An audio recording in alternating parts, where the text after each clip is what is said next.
नमस्कार, मी ज्ञानदा कदम. एबीपी माझाच्या आजच्या विशेष चर्चासत्रामध्ये आपल्या सर्वांचं स्वागत. आज दिवसभरामध्ये आपण राज्यातल्या विविध प्रश्नांविषयी सत्ताधारी आणि विरोधक या दोघांशीही चर्चा करणार आहोत. प्रश्न असतील महाराष्ट्राचे आणि उत्तर असतील नेत्यांची. खरं तर आत्ता आपण सध्याचा जो काळ बघतोय त्या काळामध्ये खरे प्रश्न थोडेसे बाजूला राहिलेत आणि वेगळ्याच विषयांवरती माध्यम विश्वामध्ये चर्चा सुरू झाली आहे. पण एबीपी माझानं कायमच ही भूमिका घेतली की जनतेचे प्रश्न, जनतेच्या समस्या या पुढे याव्यात, त्याच्यासाठी व्यासपीठ मिळावं. काही दिवसांपूर्वीच विजनचा कार्यक्रम आम्ही आयोजित केलेला होता. त्या माध्यमातून सुद्धा महाराष्ट्रभरातले प्रश्न मांडण्याचा प्रयत्न केला. नेत्यांकडनं उत्तरं जाणून घेण्यात आली आणि आता सुद्धा कदाचित हीच परिस्थिती आहे की ग्राउंड लेवलचे प्रश्न हे थोडेसे कुठेतरी साईडलाईन होत आहेत अशी जनसामान्यांची भावना आहे. परंतु एबीपी माझा आज तुमच्या सगळ्या प्रश्नांना न्याय देण्याचा प्रयत्न करणार आहे. किंबहुना त्यासाठीच हे व्यासपीठ आहे. हे जनतेच्या हक्काचे व्यासपीठ आहे. त्यामुळे तुम्ही सुद्धा तुमचे काही प्रश्न असतील तर आमच्या फेसबुक, ट्विटर हँडलवरती आम्हाला कळवू शकता. त्या प्रश्नांचा समावेश सुद्धा आम्ही कार्यक्रमामध्ये नक्की करू. त्यामुळे प्रश्न महाराष्ट्राचे आणि उत्तर नेत्यांची कार्यक्रम आपण सुरू करतोय. मार्च महिन्यापासून सुरू झालेलं कोरोनाचं संकट आणि सावट आजही आपल्यासोबत आहे. राज्यातली विविध शहरांची वाढती रुग्णसंख्या, अपुऱ्या वैद्यकीय सोयी सुविधा, रुग्णांचे होणारे हाल, हे सगळं नकारात्मक चित्रण नेमकं कधी बदलणार आहे आणि कसं बदलणार आहे? ज्यांच्यावर आरोग्य विभागाची जबाबदारी आहे ते जनतेची नीट काळजी घेतायत की नाही, याविषयी आपण पहिल्या सत्रामध्ये चर्चा करणार आहोत. राज्याचे आरोग्यमंत्री राजेश टोपे आणि विधान परिषदेचे विरोधी पक्षनेते प्रवीण दरेकर हे दोघेही आपल्यासोबत आहेत. नमस्कार, आपल्या दोघांचेही स्वागत एबीपी माझाच्या विशेष चर्चासत्रामध्ये.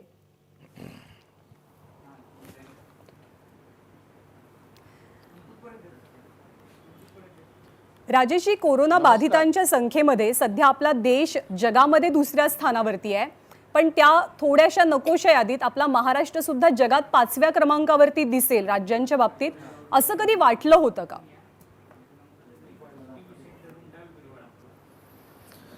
नाही ज्ञानदा, अशी कुठलीही कल्पना नव्हतीच. हे एवढा त्याचं संक्रमण होईल आणि एवढा आकडा जाऊ शकेल हे कधीही मनी ध्यानी नव्हतंच.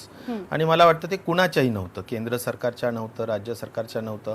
परंतु जी प्रामाणिकता आणि पारदर्शकतेने ज्या ज्या गोष्टी ICMRनी केंद्र सरकारच्या मार्गदर्शनाखाली सांगितलेल्या आहेत त्या आपण सगळ्या तंतोतंत करतो आहोत. मग त्या टेस्टिंग करण्याचा विषय असो, नाहीतर ट्रेसिंग, ट्रॅकिंग आणि ट्रीटमेंटच्या संदर्भातले जे जे काही विषय असो, पारदर्शकता त्यातला महत्त्वाचा विषय. त्यामुळे जी काही चित्र खरं असेल ते जनतेला विश्वासात घेऊन किंवा जनतेच्या विश्वासात राहण्याचाच प्रयत्न खऱ्या अर्थाने महाविकास आघाडीने केलेला आहे आणि तो कायम ठेवला जाणार आहे. त्यामुळे संक्रमण होतंय यात वाद नाही, चिंता जरूर आहे, मनापासून यातना आणि दुःख होत आहेत. परंतु याला खंबीरपणे तोंड देणं मला वाटतं हेच राज्य सरकारचं जबाबदारी आहे, कर्तव्य आहे. आणि ते अत्यंत चांगल्या पद्धतीनं, जेवढं उत्तमातल्या उत्तम पद्धतीनं जीव ओतून करता येऊ शकेल ते करण्याचा प्रयत्न माननीय मुख्यमंत्री, उपमुख्यमंत्री आणि आमच्या सगळ्यांच्याच टीमच्या माध्यमातून मंत्रिमंडळाच्या आम्ही जनतेच्या सेवेमध्ये तत्पर आहोत. असं आहे सध्या की तुम्ही सांगताय, सत्ताधारी सांगतायत, पण ग्राउंड लेवलची परिस्थिती खूप वेगळी आहे. लोक आमच्याकडे येऊन ज्या समस्या सांगतात किंवा समाज माध्यमांमध्ये ज्या पद्धतीने व्यक्त होतात ती परिस्थिती, ते चित्रण खूप वेगळं असल्याचं पाहायला मिळतं. मी प्रवीण दरेकरांकडे जाते. दरेकर जी, परिस्थिती का आली, का आज आपण इथवर पोहोचलो? यंदा एक मी पहिलं अभिनंदन करतो की एका बाजूला व्यक्तिगत कांगणा वगैरेचे विषय प्रसारमाध्यमांवर होत असताना आज आपण या ठिकाणी कोविडसारखं संकट असेल किंवा महाराष्ट्राच्या प्रश्नांकडे जे दुर्लक्ष होतं आहे त्यावर चर्चा घडवून आणताय, त्याबद्दल एबीपी माझाचं मनापूर्वक अभिनंदन मी या ठिकाणी करतो. धन्यवाद. आज राजेश टोपे साहेब या ठिकाणी सांगतायत. राजेश टोपे साहेबांच्या प्रामाणिकतेविषयी 1% पण मला शंका नाही, महाराष्ट्रातील जनतेला शंका नाही. ते फिरतायत लोकांमध्ये. परंतु ज्ञानदा, आता भावनिक खूप झालं आता, कारण मुख्यमंत्री त्या ठिकाणी व्हिडिओ कॉन्फरन्सिंगच्या माध्यमातून फेसबुक लाईव्ह करतायत. या ठिकाणी आम्ही प्रामाणिकपणे काम करतोय, संवेदनशीलतेनं काम करतोय. माझं नेमकेपणाने या ठिकाणी विचारणं आहे, 9 मार्चपासून आजपर्यंत ज्या ज्या टप्प्यावर रुग्ण वाढत होते, ज्या ज्या दुरावस्था आम्ही सांगत होतो, त्याच्यावर कुठल्या प्रकारची कार्यवाही केली आणि ती व्यवस्था कशी स्ट्रेंथन केली हे महाराष्ट्रातील जनतेला या ठिकाणी समजलं पाहिजे. आपण जर बघाल की आजही महाराष्ट्रामध्ये व्हेंटिलेटर्सच्या बेडचा त्या ठिकाणी शॉर्टेज असल्याची बोंब आजही मारली जाते. 9 मार्चपासून आजपर्यंत आपण पुरेसे 100% व्हेंटिलेटर्स देऊ शकत नाही. व्हेंटिलेटर सोडा, ऑक्सिजनच्या बेडची जालनामध्ये दस्तूर खुद्द आमच्या राजेश टोपे साहेबांचा जिल्हा असेल, लातूर असेल, औरंगाबाद असेल, अगदी आपल्या नवी मुंबई ठाण्यापर्यंत ऑक्सिजनेट बेडचा पण त्या ठिकाणी ऑक्सिजन आम्हाला मिळत नाही, टँक, अशा प्रकारची बोंब पण 2 दिवस होते. ॲम्ब्युलन्समुळे मृत्यू झालेल्या पत्रकाराच्या माध्यमातून, रायकरच्या माध्यमातून ॲम्ब्युलन्सचं वास्तव महाराष्ट्रातील जनतेसमोर आलं. दरेकरजी, माझं एक सजेशन आहे, मी प्लीज तुम्हाला यासाठी थांबवते. माझं एकच सजेशन आहे की तुम्ही एक एक मुद्दा उपस्थित करा आणि त्या प्रत्येक मुद्द्याचं उत्तर आपण राजेश टोपेंकडनं घेऊयात. राजेश टोपेजी, त्यांनी आतापर्यंत 3 मुद्दे उपस्थित केलेत. एक म्हणजे व्हेंटिलेटर, दुसरं म्हणजे ऑक्सिजन आणि तिसरा म्हणजे ॲम्ब्युलन्स. काय उत्तर आहे सरकारची? सर्वात महत्त्वाचं ज्ञानता मी हे सांगितलं पाहिजे की व्हेंटिलेटर्सची आवश्यकता तुम्ही जिल्ह्यात जर बघितलं तर सगळीकडे व्हेंटिलेटर्सची संख्या आहे. व्हेंटिलेटर्सचा अर्थ काय की इन्व्हेजिव्ह व्हेंटिलेटर, ज्याला इंट्युबेट करतो, म्हणजे मी मुद्दाम ॲक्शन करून दाखवतो की इथून ज्यावेळी होल पाडून आपण आत टाकतो त्याला व्हेंटिलेशन म्हणतात. ते त्याला इन्व्हेजिव्ह व्हेंटिलेटर म्हणतात. आणि नॉन इन्व्हेजिव्हचा अर्थ असा की बायपॅप, सीपॅप, ऑक्सिजन लावणं, ह्या सगळ्या ज्या काही गोष्टी आहेत या सगळ्या म्हणजे व्हेंटिलेटर्स सगळीकडे मुबलक प्रमाणात उपलब्ध आहेत. व्हेंटिलेटर्स नाहीत मी असं कधीही म्हणणार नाही. कुठेतरी मला म्हणजे दरेकर साहेबांविषयी मला आदर आहे, फक्त प्रश्न एवढाच आहे की जरा मला असं वाटतं की ते जरा जोरात ठोकत चालतात. म्हणजे काय म्हणायचं त्याला, आता रेटून बोल ज्याला म्हणतात त्या पद्धतीचं काम असतं दरेकर साहेबांचं. तर आता विरोधी पक्षाचं त्यांचं जास्त कार्यकाळ. एक मिनिट मी पूर्ण बोलतो. एक मिनिट मी फक्त बोलतो, माझं ऐका. आपण मित्र आहोत, तो विषय नाहीये. मी फक्त तुम्हाला सांगतो, तुमचा एक जनरल स्वभाव सांगतो आणि तो चांगला स्वभाव आहे. आता विरोधी पक्षात असं केलं पाहिजे. मला म्हणायचं की वस्तुस्थिती अशी आहे, व्हेंटिलेटरची अजिबात कमतरता नाही. मी जबाबदारीने सांगतो, कुठेही व्हेंटिलेटरची कमतरता नाही. किंबहुना व्हेंटिलेटर्स उपलब्ध आहेत, काही अडचण नाही. दुसरा मुद्दा सांगितलाय तो ऑक्सिजनचा. ऑक्सिजन मी एकूण सांगेल 1200 मेट्रिक टन आपल्या महाराष्ट्रात ऑक्सिजन उपलब्ध होतं. 900 मेट्रिक टन साधारणपणे आज उत्पादन दररोज होतं. त्याची एकूण कॅपॅसिटी 1200ची आहे. 900 होत असताना आज आपली पूर्ण गरज जर भागवायची म्हटलं तर 400 मेट्रिक टन लागतं. आता ह्या 400 मेट्रिक टनाच्या दृष्टिकोनातून आम्ही काय निर्णय घेतले की जे उत्पादन होतंय त्या ठिकाणी प्रत्येक ठिकाणी जिल्हा लेवलला, डिव्हिजन लेवलला आणि राज्य लेवलला आम्ही कमिटी केलेली आहे, ज्याच्यात FDAचे चेअरमन श्री उन्हाळे, कमिशनर हे त्याचे पूर्ण राज्याचे अध्यक्ष केलंय. आमच्या हेल्थ डिपार्टमेंटचा एक व्यक्ती असतो आणि अन्य एक तुमच्या महसूल विभागाचा एक व्यक्ती असतो. हे जिल्ह्यापासून सगळ्या कमिट्या आहेत. प्रत्येक जिल्ह्याची रिक्वायरमेंट केळवली जाते आणि कमिशनर FDA हे तिथून नियंत्रण करतात. उपलब्ध ऑक्सिजन आहे हे नक्कीच आहे की मागच्या 15 दिवसात 8 दिवसात खूप मोठ्या पद्धतीनं संख्या दररोज 20-22 हजारांनी वाढत होती. त्यामुळे अचानकपणे आम्हाला एक महत्त्वाचा निर्णय घ्यावा लागला की इंडस्ट्रीचं ऑक्सिजन पूर्ण कपात करून तिथं 20% ठेवायचं आणि 80% मेडिकलला घ्यायचं, अशा स्वरूपाने केलेलं आहे. तर उत्पादन म्हणजे आपल्याजवळ उपलब्ध आहे का? उपलब्ध आहे. मग त्यातला आता सध्या एक महत्त्वाची बॉटलनेक जी आलेली आहे ती म्हणजे ट्रान्सपोर्टेशनची.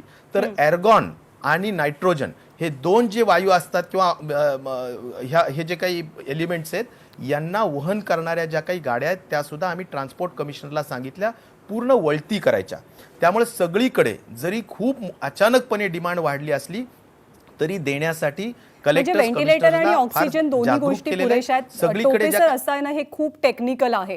लोक जेव्हा स्वतःचा अनुभव घ्यायला जातात ना तेव्हा त्यांचे अनुभव खूप वेगळे असतात. आता इथे काही सोशल मीडियावरती प्रतिक्रिया सुद्धा आलेल्या आहेत की ॲम्ब्युलन्सच मिळत नाही लोकांना. लोक रिक्षानं प्रवास करतात, गाड्यांनी प्रवास करतात, कोणी कुठल्याही वाहनानं प्रवास करतं. ॲम्ब्युलन्स कशा उपलब्ध होणार? ज्ञानदा, ॲम्ब्युलन्सच्या संदर्भाने मी 2 मुद्दे सांगेल. एक म्हणजे आत्ता जी 2 दिवसाचं अधिवेशन झालं त्यामध्ये 500 नव्या ॲम्ब्युलन्स घेण्याचा सप्लिमेंटरी डिमांड मान्य झालेल्या आहेत. त्या याच आठवड्यात पूर्णतः ऑन रोड येतील हे आम्ही बघणार, कारण जेम पोर्टलवरून त्या घ्याव्या लागतात आणि इमिजिएटली अवेलेबल आहेत. दुसरं, पूर्ण कलेक्टर्सला आम्ही पूर्ण मुभा दिलेली आहे की तुम्ही प्रायव्हेट ॲम्ब्युलन्सेस रिक्विजिशन करा, एखाद्या गाड्यांना कन्वर्ट करा, परंतु कुठल्याही परिस्थितीत ॲम्ब्युलन्सची अडचण येता कामा नये. त्यामुळे या सगळ्या गोष्टी सुद्धा आम्ही केल्या जात आहेत. भाड्याने गाड्या लावून 100% मोफत दिल्या जात आहेत आणि खरेदी करण्याची प्रक्रिया सुद्धा DPDC, SDRF आणि आता आमच्या आरोग्य विभाग या सगळ्यांच्या माध्यमातून अगदी आमदारांनी सुद्धा अनेक आपापल्या मतदारसंघात ॲम्ब्युलन्ससाठी पैसे दिलेले, जे 50-50 लाख रुपये त्यांना देण्यात आलेले होते अनेक ठिकाणी. त्यामुळे मला असं वाटतं ॲम्ब्युलन्स हा विषय सुद्धा खऱ्या अर्थाने नियोजनाचा कुठेतरी एखाद्या जिल्ह्यात, तुम्ही जसं म्हणताय की काही, मी तुमचं म्हणणं कुठं वस्तुस्थितीला धरूनच असेल, शेवटी सगळ्या गोष्टी तुम्ही ग्राउंड रियालिटी सांगत असता, त्यामुळे कुठेतरी जर एखाद्या मॅनेजमेंटचा अभाव असेल तर झाला असेल, अन्यथा ॲम्ब्युलन्सची सुद्धा अडचण यायला नको. ओके. ऑक्सिजनचं नियोजन पूर्णतः केलेलं आहे आणि कुठल्याही परिस्थितीत व्हेंटिलेटरची अडचण नाही. दरेकरजी, हे सत्यचित्र आहे, हीच परिस्थिती आहे महाराष्ट्रात. ऑल वेल आहे सगळं. तुम्ही खूप ठिकाणी फिरलायत, खूप लोकांशी बोललायत, अनेक हॉस्पिटल्समध्ये जाता, ही परिस्थिती आहे आरोग्यमंत्री सांगतायत तशी? ज्ञानदा आरोग्य मंत्र्यांचा सन्मान करत मी विधिमंडळाच्या सभागृहामध्ये 1.5 तासाचं भाषण केलं.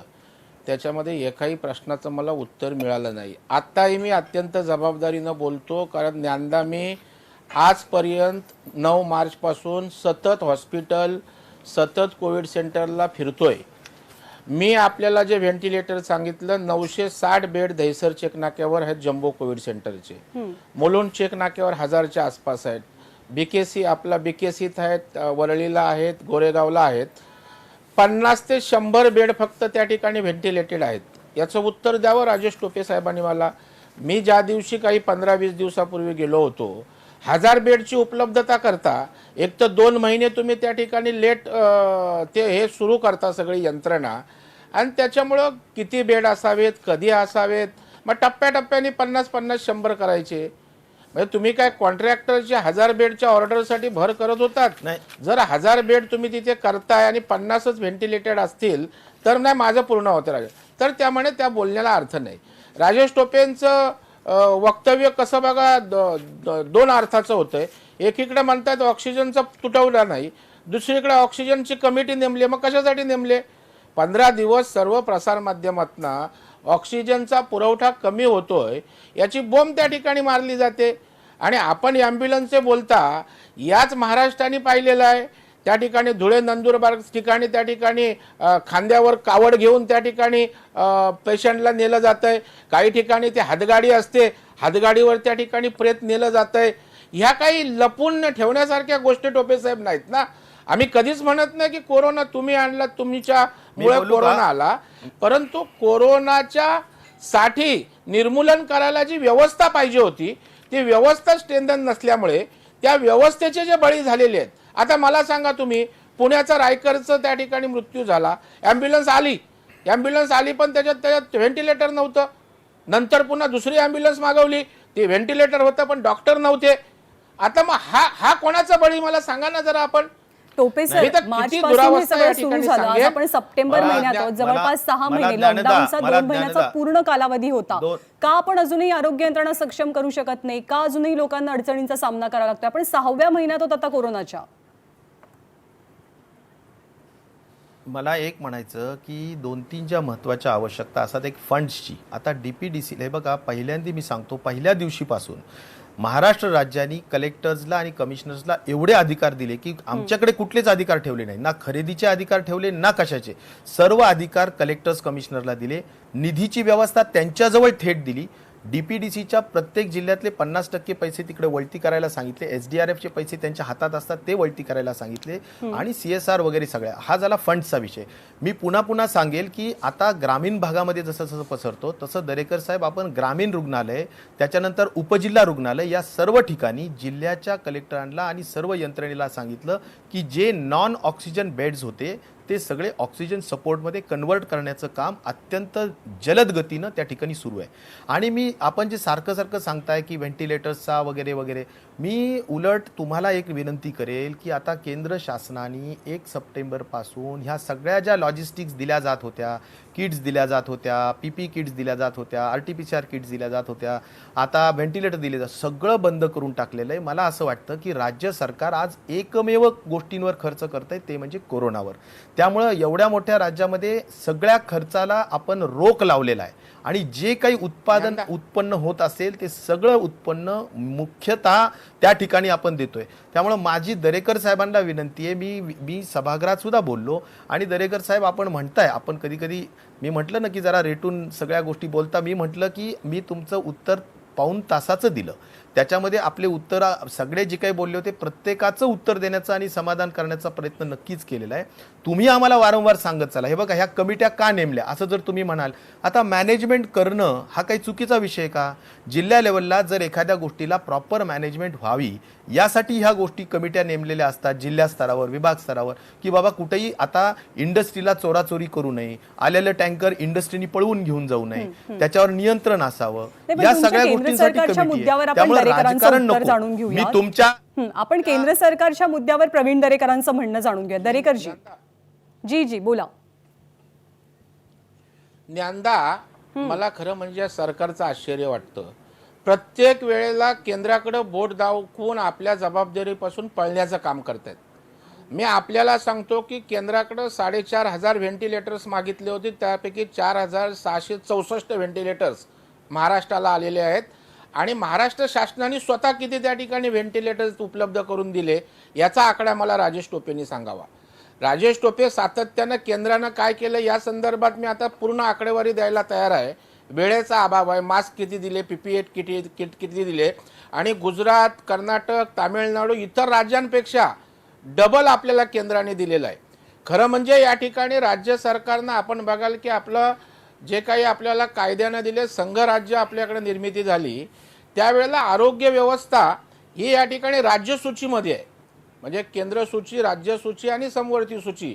तर आरोग्य व्यवस्थेची जबाबदारी पूर्णपणे राज्य शासनाची आहे.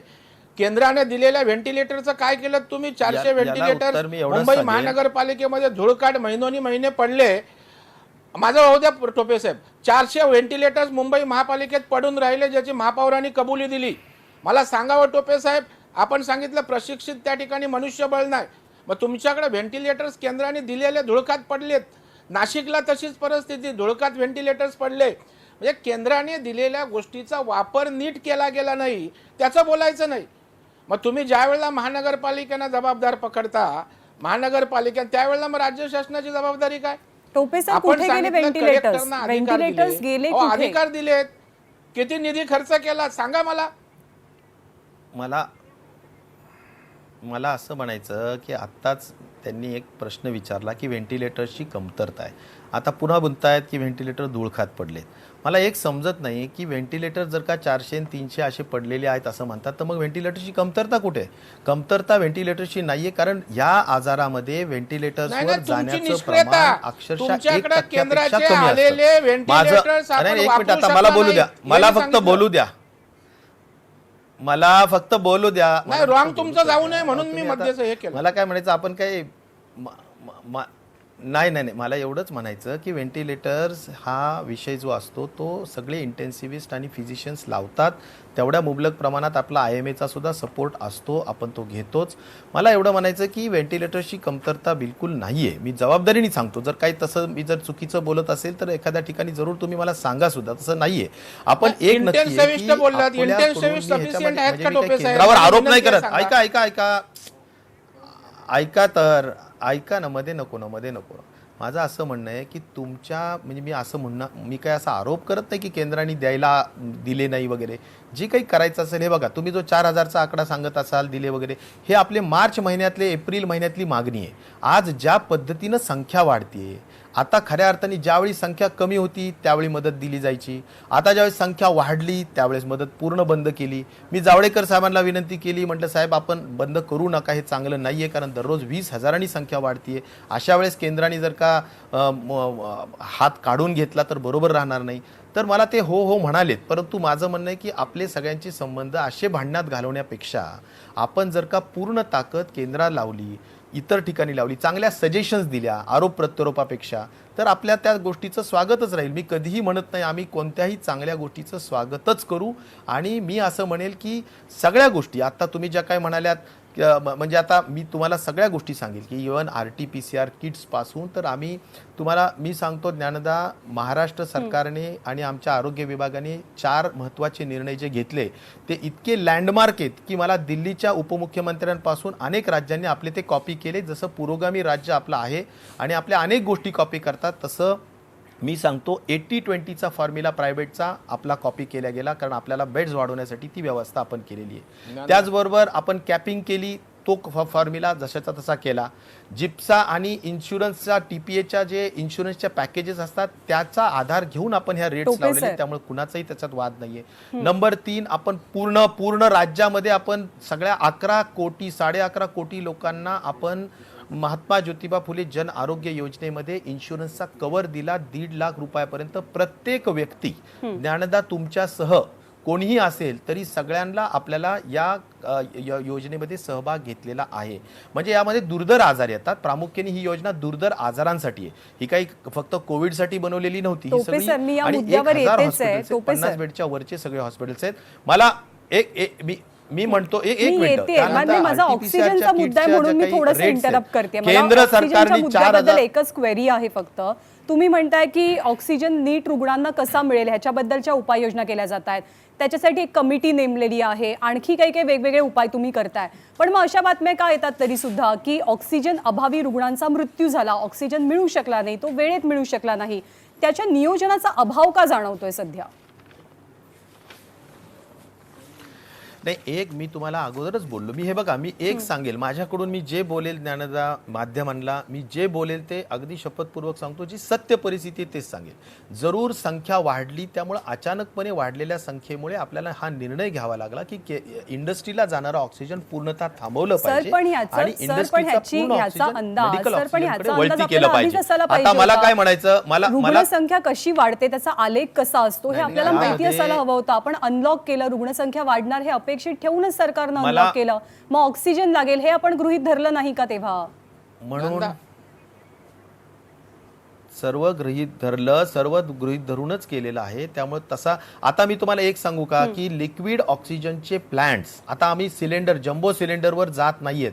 जम्बो सिलेंडर बऱ्याचदा मॅन्युअली हँडल केलं जातं, म्हणजे त्याची लेवल जर कमी झाली ज्ञानदा तर बऱ्याचदा रात्री बेरात्री ऑक्सिजनचं जे प्रेशर असायला पाहिजे बेड साईडला ते मिळत नाही. ह्याचे अनुभव सुद्धा आल्यामुळे सगळीकडे आरोग्य विभागाच्या हॉस्पिटल्समध्ये 200 खाटांच्या वरच्या जे उपजिल्हा रुग्णालय आहेत कंपल्सरी आम्ही सांगितलं की लिक्विड ऑक्सिजनचे प्लांट्स लावले पाहिजे.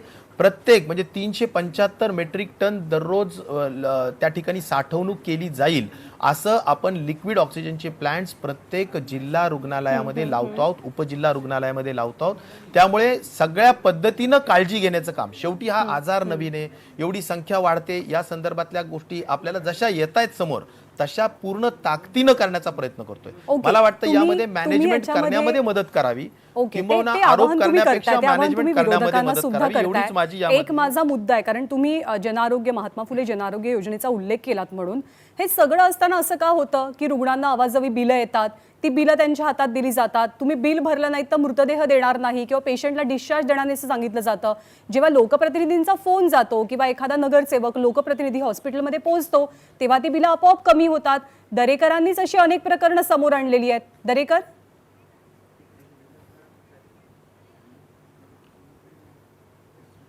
ज्ञानदा, या ठिकाणी आता मी जो राजेश टोपे साहेबांना प्रश्न विचारला, इंटेन्सिव्हिस्टच्या गोष्टी करतायत, मला सांगा राज्यातील जनतेला आज सगळ्या हॉस्पिटलला इंटेन्सिव्हिस्ट पुरेसे आहेत का?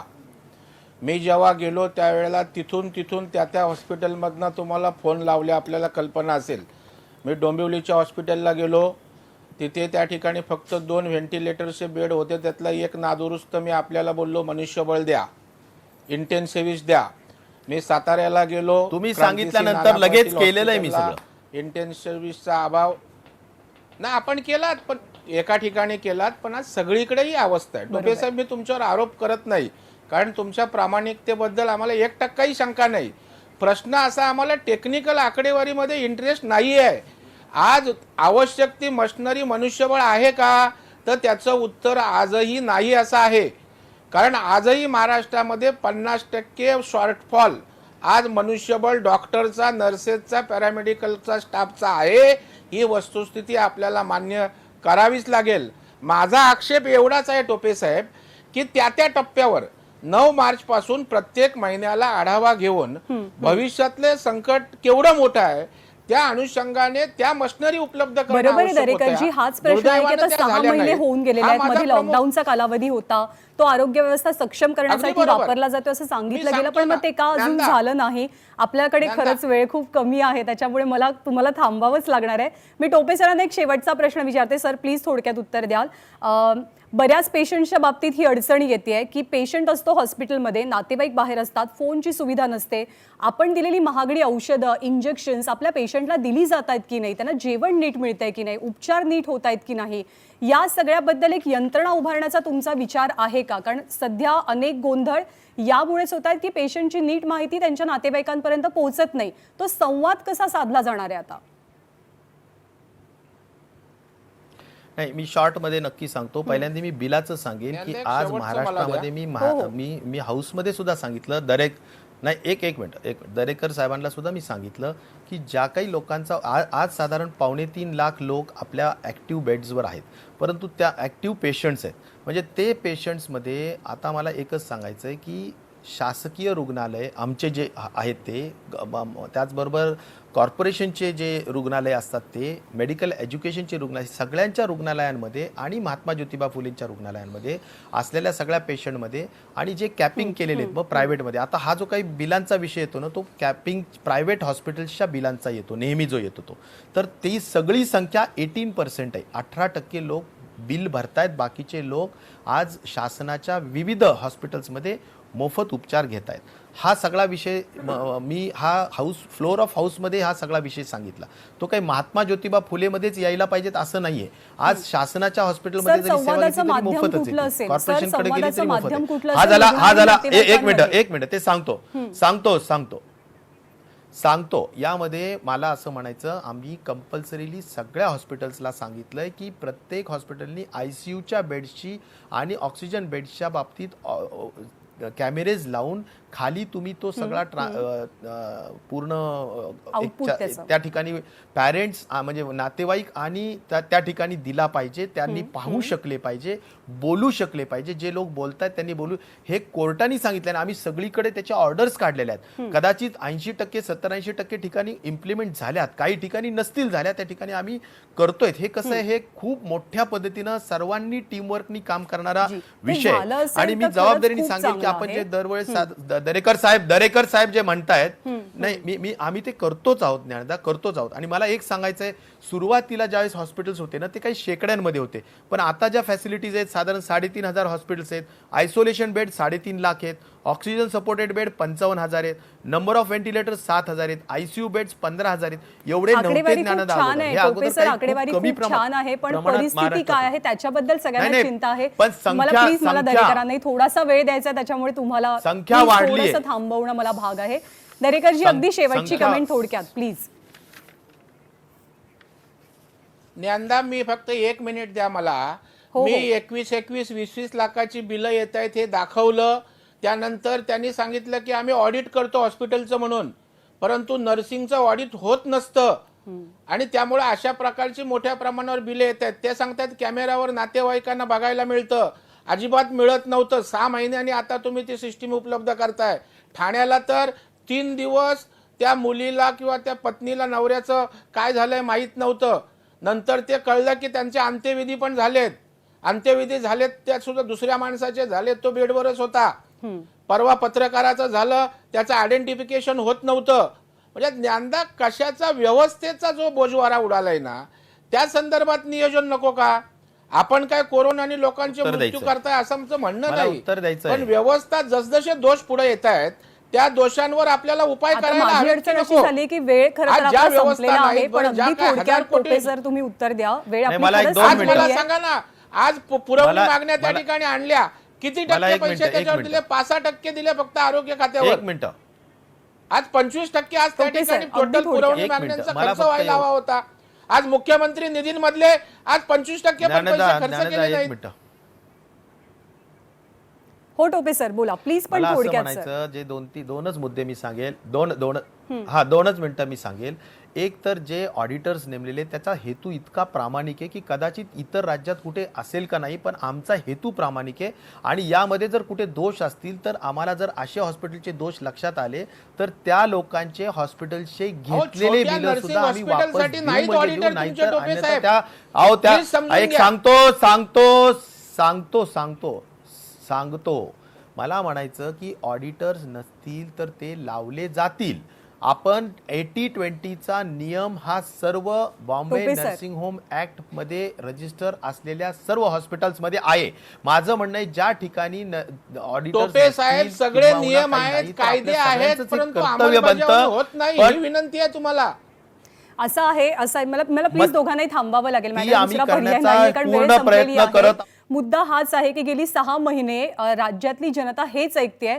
विरोधक आरोप करतायत, सत्ताधारी आकडेवारी समोर ठेवतायत, पण ग्राउंड रियालिटी पण बघायला गेलो त्यातली अनेक उदाहरणं माझ्या वैयक्तिक ओळखीमधली आहेत, आजूबाजूच्या लोकांची आहेत. ग्राउंड रियालिटी खूप वेगळी आहे आणि हे तर सरकारला मान्य करावं लागेल. आकडेवारी ऐकायला खूप छान वाटते, पण जेव्हा आपण जाऊन पाहतो त्या पेशंटच्या समस्या जाणून घेतो तेव्हा चित्र पूर्णपणे वेगळं असतं. 6 महिने झालेले आहेत, लोकांचा पेशन्स संपलेला आहे. आपण अनलॉक करतोय, रुग्णसंख्या आणखी वाढू शकते. पुणे नागपूर परिस्थिती भयंकर होऊ लागली आहे. त्यामुळे लवकरात लवकर सरकार काहीतरी उपाययोजना करेल, जाणारे जीव वाचवेल आणि प्रत्येक व्यक्तीला उपचार उपलब्ध करून देईल, ही एवढीच अपेक्षा. आपल्या दोघांचेही मनापासून आभार, आपण या सत्रासाठी वेळ दिलात त्याबद्दल. Thank you so much. आणि आता या सत्रामध्ये वेळ झालेली आहे इथेच थांबण्याची. थोड्याच वेळात गुलाबराव पाटील आपल्यासोबत असतील. पाहत राहा ABP.